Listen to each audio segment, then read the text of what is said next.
Hey everyone, I'm Samurai Sam. Welcome to the Box Super Nintendo episode. There's a lot to get through. I think I'm going to try and get this all in one video, but it's a lot. There's a lot of games, a lot of to say about them. I'm going to try not to say too much, just like basic thoughts or introductory things. So we're going to start with Actraiser. This is a unique game from Enix, actually a very early Super Nintendo game, where you have kind of some city building elements. Very light, not like an actual simulation game, but like you also have side-scrolling action scenes too, which is pretty cool. And the two kind of like complement each other. And it's got a really good soundtrack and a very solid game. There was a sequel that I don't like very much. I don't even have it. We got Aero the Acrobat 2. This is a platformer and with very cartoony characters. And I played this one some, but not too far. See, I don't think it's like one of the best platformers on the system, but it's pretty good. It's got some levels that are like there's like a snowboarding level or something.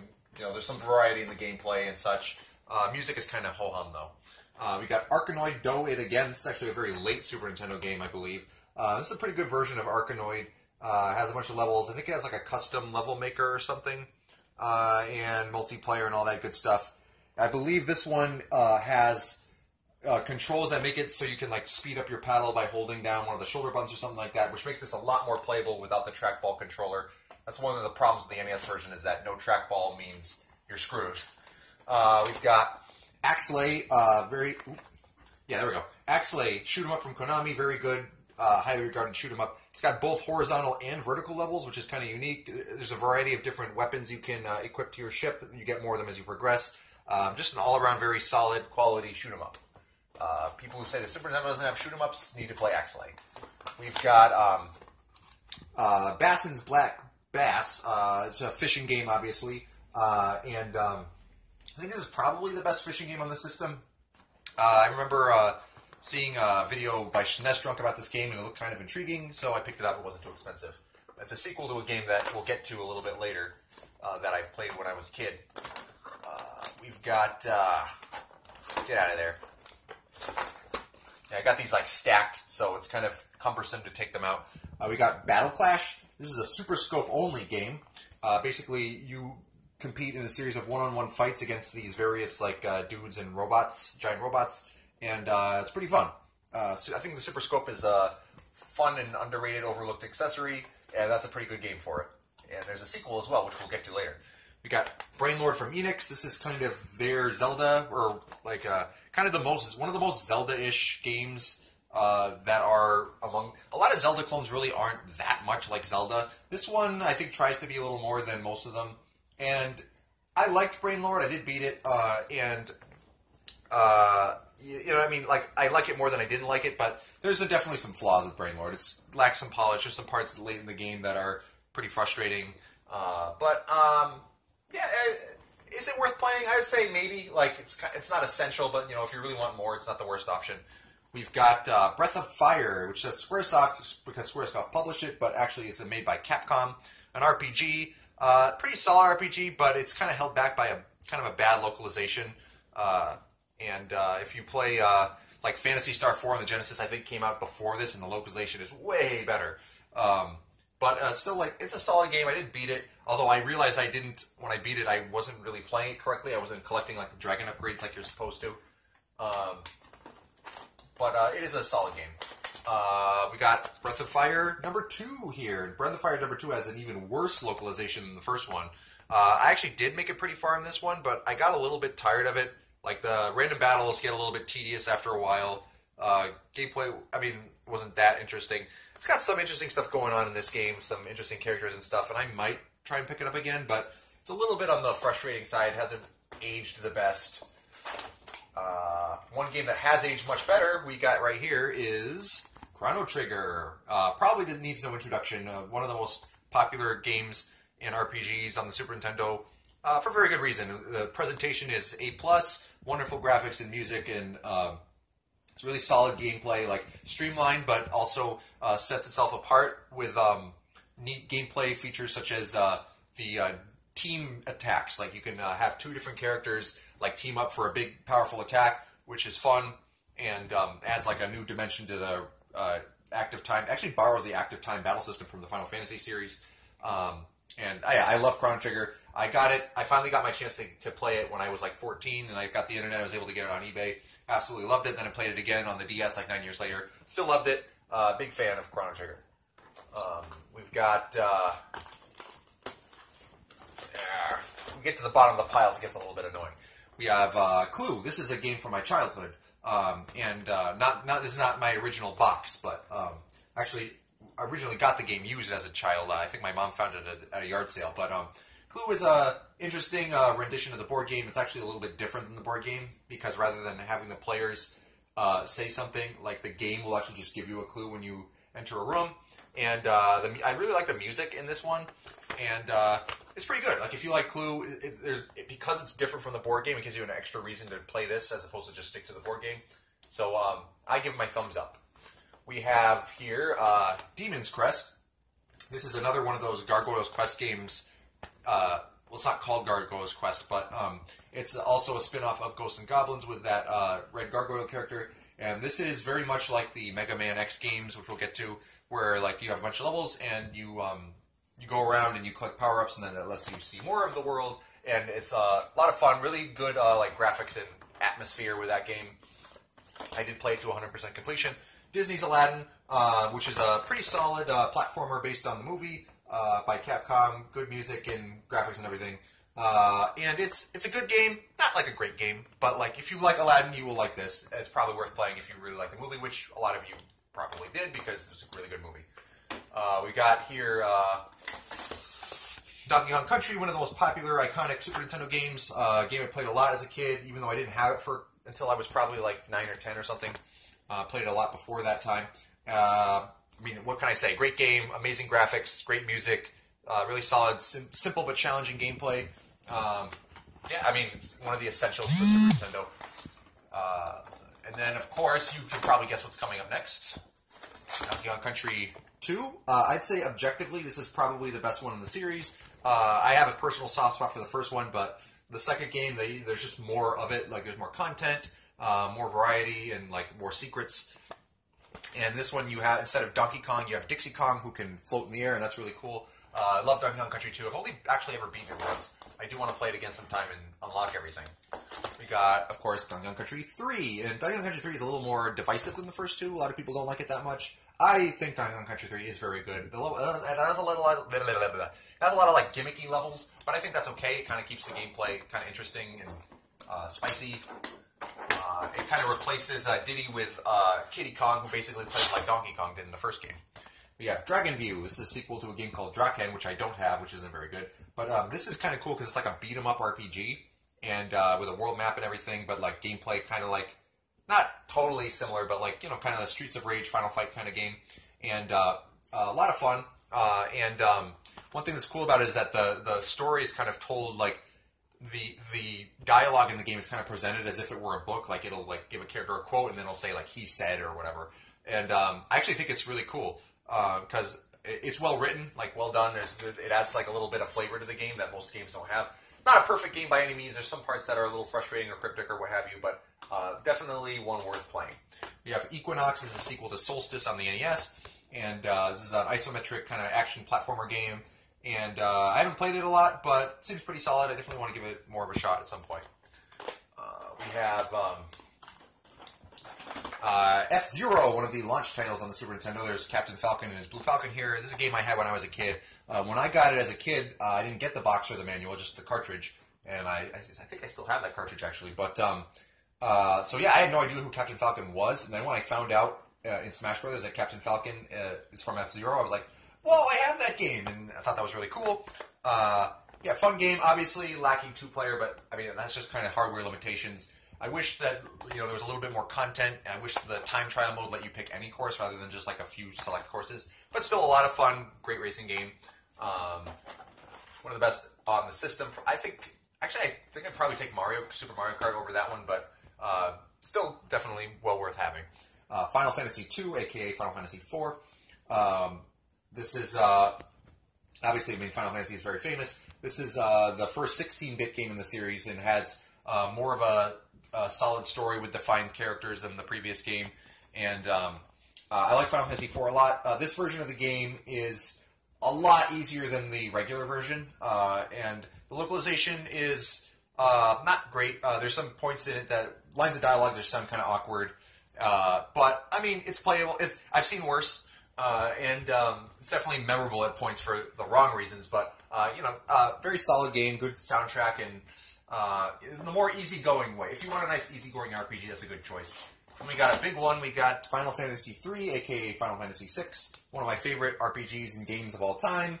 And just a fantastic game. This is my second Final Fantasy. I played 7 in 03, and I played this one in 04. This game actually blew me away, and I like it even more than 7. I always have. And just amazing characters, gameplay, graphic story. This game just hits a home run, and highly, highly recommended. Definitely don't play the PlayStation version. Super Nintendo version is the way to go. For various reasons. I'm not going to go into detail right now because we're trying to go fast here. Might have to split this into 2 parts, actually, because we've already spent 11 minutes. Final Fantasy Mystic Quest. This game gets a lot of heat because it's really easy, and it's for beginners of the genre, but I think that's actually okay.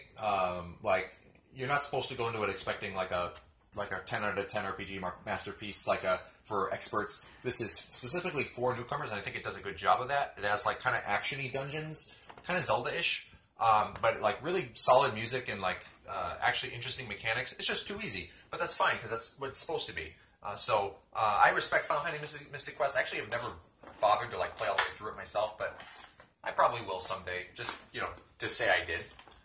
And probably if I ever know someone who's trying to get in RPGs, that's a good one to start them with. We have Goof Troop. I've played this some co-op. This is a game that's definitely recommended to be played co-op. Basically, it's like a top-down action game where you go around these islands and you want to you want to clear each area. You want to find the exit. I forget exactly what items you need to collect or whatever to do that, but Goofy and Max both try to grab an item. Can only grab one item at the same time when you play co-op, and so you have to coordinate with the other player how to do things. And it's pretty solid. It's actually based on a Japanese game that came before it called Pirate Ship Higamaru or something like that. But it's kind of a neat little successor to that game.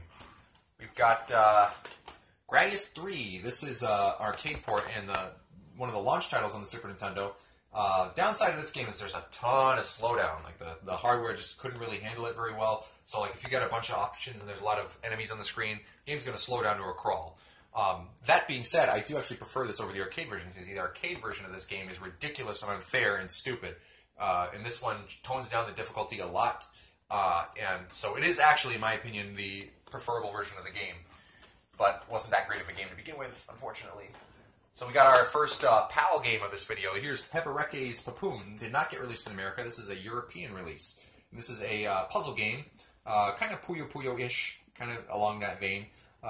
Very silly, quirky Japanese, funny music and characters and stuff. And fun game. I like it. I did play it to completion. It's not very long. The Peppereke games usually aren't that long. So, but fun game if you have friends who like puzzle games like this. Got an old childhood game here coming up. We've got Illusion of Gaia. This is a game I got for Christmas. I think it was 1994 for Christmas.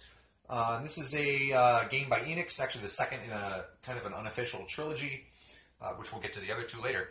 But Illusion of Gaia, you're a young boy whose father is gone, and you're living with your aunt and uncle, and then you embark on a quest to save the world, and you travel all over the world and stuff. And you can transform into this cool dark knight named Freedan in the dungeons, which when I was a kid, I thought Freedan was the coolest thing in the world, and then later you get Shadows, I thought was even cooler. But localization, again, is not the best. There's some, not as bad as Final Fantasy IV or Breath of Fire, but some points they could have translated better. But I really like the soundtrack and the settings and the music and everything to this game. I think it's a really solid game. Definitely recommended. We've got Indiana Jones' Greatest Adventures. This is actually a game I got for Christmas when I was a kid, I believe, or my birthday. I forget which. I think it was Christmas. But I actually got rid of it. I had trouble kind of getting into this game as a kid, even though it is a pretty good game.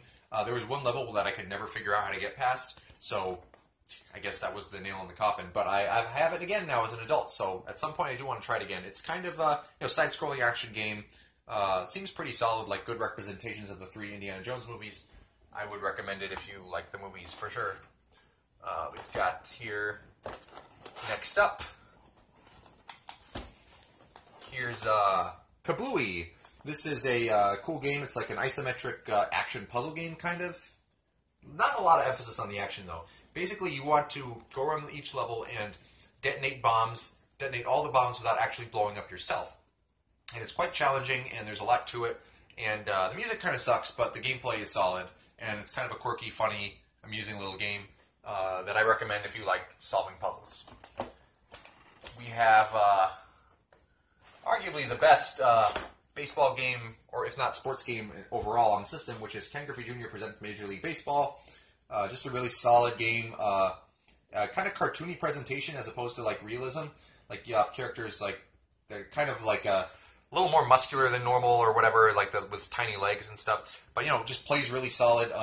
You can customize your teams and everything, play full season, and this is I haven't played this game a lot. Sadly, I would have loved to have this game as a kid, and I didn't. But I have it now, and at some point I will spend more time with it.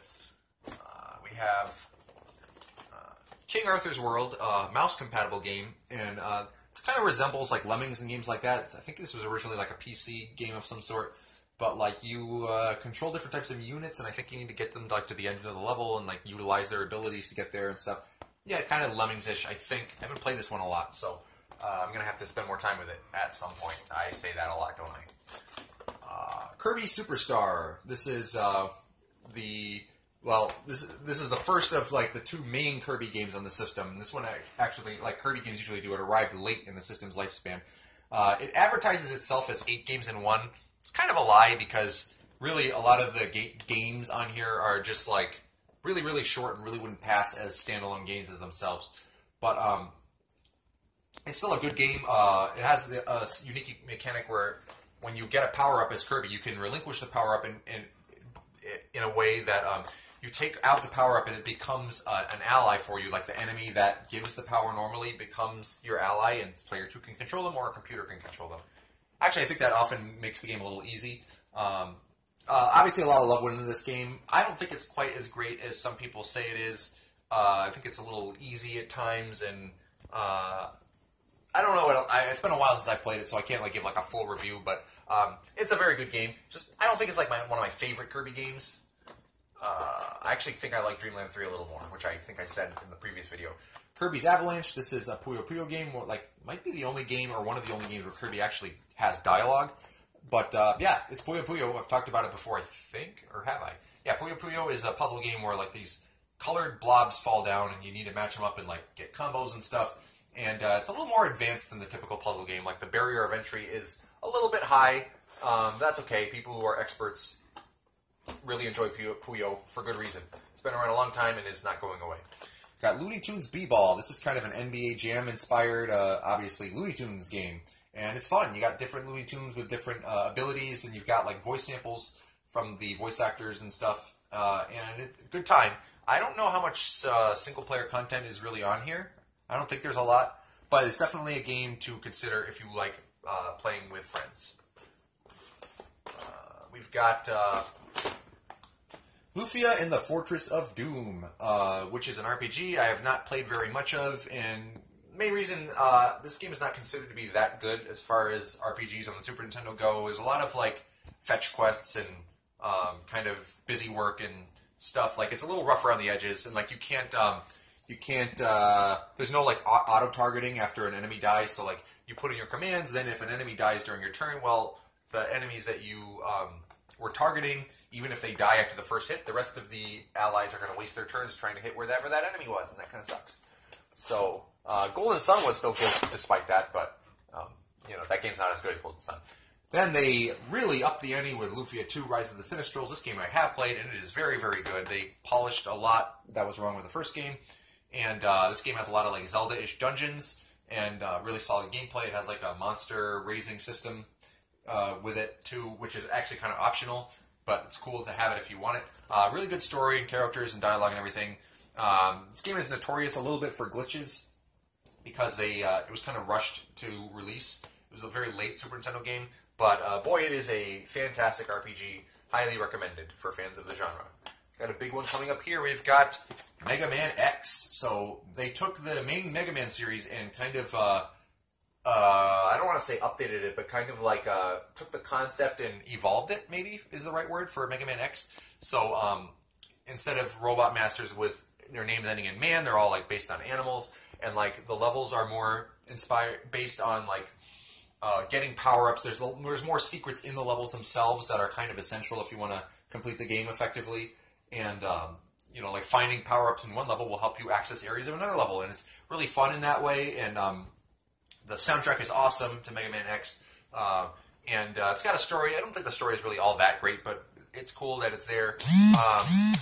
Fun fact, I actually didn't like Mega Man X that much when I first played it, but after kind of like figuring the game out a little bit, like kind of learning how to play it, I grew to appreciate it, and I am now a big fan.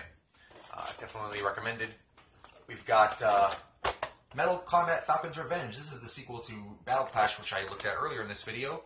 Super Scope only game, where you got these big enemies, mostly like in giant robots and stuff, and you fight them with a Super Scope, and it's fun. I recommend it if you like gun games, you know, shooting accessories. We've got Ms. Pac-Man. This is a pretty solid version of Ms. Pac-Man. I already looked at the one on NES earlier in a previous video, and they actually, instead of porting Ms. Pac-Man, this was like built from the ground up, and it's really solid. It has like some new modes and stuff that aren't in the it goes the extra mile for an arcade port, is what I'm saying. Like there's more levels. There's like a pack booster mode. There's co-op, which is really cool. The physics and stuff are a little different than the arcade because it's not a straight port, but it's a really solid version of Ms. Pac-Man, and I would recommend it. We have next NBA Jam Tournament Edition. So with the Tournament Edition update, I think they updated the rosters. They gave you like bench players. They also added mechanics for better or worse regarding like fatigue and injuries. So like you want to substitute players mid-game and stuff. For that reason, some people actually prefer the first one because like it pays you in Tournament Edition to be like cheap and try to like attack the opponent a lot to make their characters tired or injured. But it's still a great game. Gotta love NBA Jam. We've got next Uncharted Waters: New Horizons. This is kind of like an open-ended strategy game of sorts, where you're like a pirate or something, and like you're going around and like building a crew and stuff, and really got a really good soundtrack, and I think it's got a little more personality than these games often tend to have. Not the type of game I typically play, but I'm intrigued enough with this one to give it a try at some point. I just haven't yet. Then we got a special one here. We have Nightmare Buster. So this game was developed in the 90s for Super Nintendo, but never actually got released until December 2013, when a company called Super Fighter Team legally acquired the rights to it and released it officially. And so I pre-ordered it well in advance, and now I have it. It's a run and gun, kind of Contra-esque, sort of, with co-op play and all. Solid presentation, like atmosphere, and good gameplay. A lot of fun to play. Guess the only complaint really is that it's a little bit trial and error at some points. Like if you don't know what certain enemies are going to do, it can be hard to dodge them. But once you get into it and like kind of get past that little hurdle, this game's a lot of fun. I definitely recommend it. Then we have here, get out of here, Operation Logic Bomb. I believe this is the sequel to Fortified Zone on Game Boy, if I remember right, or something like that. It's in the same series, but this is like a top-down, another like one of those action games. Think like the either Smash TV or like the top-down levels in Contra, if you know what I'm talking about. If you just look at the screenshots, you can probably tell. Like you're moving up, down, left, and right, and you're shooting things with your gun. And I need to play this game at some point. It's an intriguing game. Seems pretty solid. I believe there's no saves or passwords, so you kind of have to do it all in one shot. But I can do that. I can handle that. Definitely want to play that at some point for real. Here is Out of This World. This is one of those like cinematic, stiff control platformers. I've described a few of them already. It's got really unique and, for the time, impressive graphics and controls that are kind of purposefully sluggish, so that like your character is not that nimble and you have to like move very deliberately. And seems very intriguing. Like I like this quotes like this on the front: highest rated game ever. I don't know about that, but I haven't played it very much, but I do want to for sure. We get back to another childhood game here. We got Pac Man 2 The New Adventures, game I had when I was a kid. Basically, instead of... This is nothing like Pac Man in the arcade. Pac Man is like wandering around. You don't control him directly. You control like... almost like an observer. I want to say almost like you're stalking Pac Man. You can command him to look a certain direction, which 9 times out of 10 he'll move in that direction when you say that.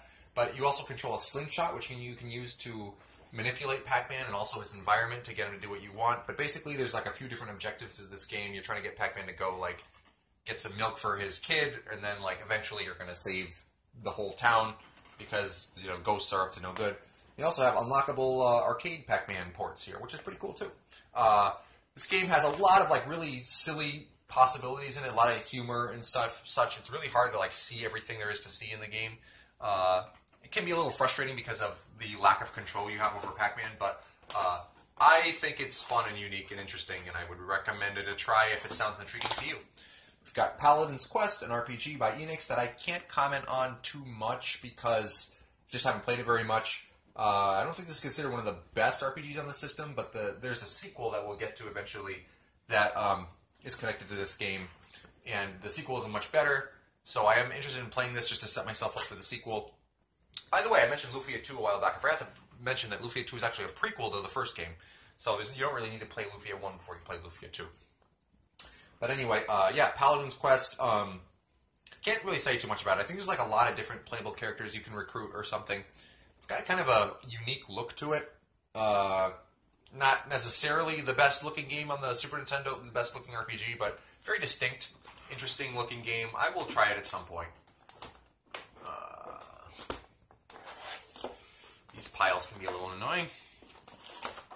Here's Pieces. This is kind of a unique game by Atlas. Oh wait, was I holding it upside down? There you go. Pieces. Sorry for the interruption. But anyway, here's Pieces for Super Nintendo by Atlas. Jigsaw game where you're trying to fill in a jigsaw puzzle. Usually, like, I think it's like versus based. Or like you can definitely play it versus. I think there's also a single player mode. But like there's different like power-ups and things that can happen with this that make the game more interesting. Seems like a cool game. Haven't played it a lot. Played it a little bit, but not too much. And then we have Pilot Wings, which is one of the launch titles. I keep doing that upside down. Pilot Wings is a launch title. Kind of a weird, quirky little game where like you're trying to like fly, float, or whatever. There's like a few different like kind of simulations that you can do. And like once you do them all well, there's like a bonus mode you can do where you control a helicopter and you actually fight something, I think. I haven't actually played Pilot Wings much myself, but it's kind of interesting. It's an early use of Super Nintendo's Mode 7. And I think I'm going to call it there. We're halfway done, and we're already just about a half hour through. That's a lot. So, yeah, I don't think I'm going to do it all in one shot, even though I said I wanted to. So, that's half of my boxed English Super Nintendo games. And stay tuned, because next time is going to be the second half. I will see you next time. Thank you for tuning in.